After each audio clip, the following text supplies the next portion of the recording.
What actually happened? Because now we've got both people in the same room, effectively. So tell your side of the story and tell Jake's side of the story. I guess I'll let Jake take it from here. I honestly didn't even know who the fuck this kid was. I had no clue who he was. I had no clue who his brother was. I was in my own little video game world. Didn't really, whatever. And then Alyssa popped out of nowhere, wanted to make a song with Rice Gum because that was his thing. Kind of clapping back at Every Day, bro. They made Every Night Sis, which is fucking platinum. They have a fucking platinum plaque for that shit. It's actually so funny. And I don't know, me and her kind of hit it off. Like he said, it was all 100% genuine, you know? That's like the weird part about me and her relationship is it was 1000% genuine. It wasn't like for the camera, you know, it was like real. And then the beef between Jake and I was also very real, and Rice and all that. It was reality show. It was crazy. Yeah, so Jake, explain the story. How did the beef come about? What were the allegations? What actually happened? Yeah, no, I mean, essentially, I think we were just products of our environment. It's been so long that I kind of don't even fucking remember, and I have a bad memory anyways. But it's what Banks said, like, yo, like, my ex-girlfriend goes to date these other people who then, you know, create this rival house, and it's Team 10 versus Clout Gang, and we're all talking shit about each other, and there's this whole ex involved, and there's diss tracks being dropped. I mean, everything was bound to happen, and so everything just escalated and escalated. Including assault allegations? No, so that's what I was about to hop in and touch on that. The songs came out, and I still was kind of in the background, kind of not really like hopping on any of it because it just wasn't my place. I just didn't see like any point in doing any of that.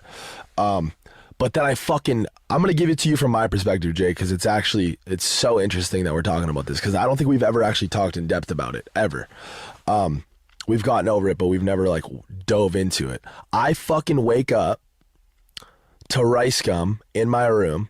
I went to Warwick the night before, had a good night. It was chill, nothing. In my mind, everything was cool. He wakes me up. He goes, "Bro, Jake just made a video about you." I go, "What?" Alyssa's like, "What do you mean? What are you talking about?" We're like, "What?" This is what I wake up to. He goes, "He said you like beat the shit out of his assistant." And I was like, "What?" I wake up, I watch the video. I wasted no time. I started calling everybody. And I honestly, even in the video, I was like, honestly, like at that point, I was like, I don't even know if I fucking accidentally bumped into this girl, or like, I don't know, but I do know that there was no like malicious intent. I didn't like purposefully hurt somebody. I'm a big dude, you know what I mean? Like, I don't know if I fucking threw an elbow, hit somebody. I don't know. Only until later to find out, because we went through all the security fucking footage, whatever. I never even came anywhere near that bitch. What's her name? Meg Zelly?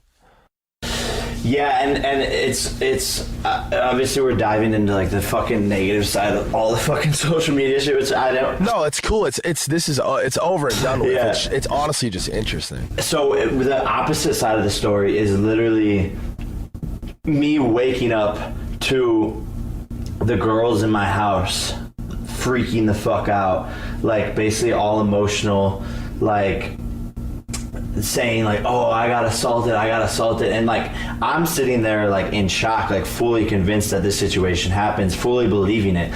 So like, of course I'm gonna ride for my squad, and I'm like, "Yo, this isn't okay." And like where I think I really think everything went wrong is me and Banks fully being innocent. Like, on one side, I'm being convinced that my assistant was assaulted, and who knows if where the lie began there. And then Banks, on one hand, is like, "Yo, this kid's literally just trying to say this shit, for no reason." So I'm fully convinced that this happened. Banks is like, "Yo, I completely didn't do this," and so there's like these third-party people that got in between and decided to make up lies, and then obviously the blame and the people who look bad are me and Banks. Because Banks, a lot of people believe that Banks did it, and then a lot of people were like, "Oh, Jake just lied about this whole entire thing." So it just made everyone look. Well, what's your stance on it now? Was the girl lying?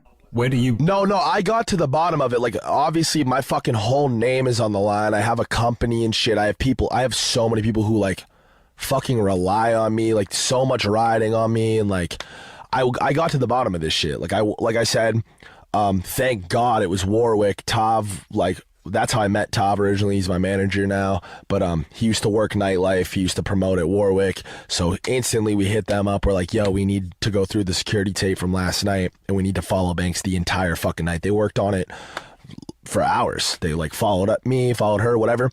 But who are you with? I talked to Erica about it, and she fully told me, like, 100% this girl came, like, was 100%, like, there was no, like, conspiracy. There was no, like, it wasn't, like, set up. It wasn't, like, this big plan to, like, fuck me over. This girl fully, like, came at all you guys and said, like, I fucked her up or choked her or whatever it was. Yeah, no, 100%. And I'm sitting there like, oh, what the fuck? So I do believe that. I know that to be true. So I mean, the whole thing is just so stupid, and like, it's one of those fuck situations. But yeah, no, I guess to answer your question, Clown, like, the way where I stand on it now is like, yo, it's what Banks said. There's no bad blood between him and I. I respect him as, a businessman and as someone who, has done amazing things in this space. And whenever we hang out in person, the vibes are always good. We always have fucking fun. We were fucking fishing at one point the other night. Yeah, he was at my house the other night. We were fishing on the lake and shit. We both have that same, like, sort of energy around each other. We're both just a bro and like to fucking have fun, drinking, get fucked up, and talk to girls. Like, as far as I'm concerned, if the beef never started, we would be best friends. Like, that's the way I see it. And so, yeah, it just unfortunate how some things play out. But I'm here, like, on this podcast to honestly, like, take a step forward in the right direction, not only with Banks but with Keem. And like, I know there's been so much shit in the past,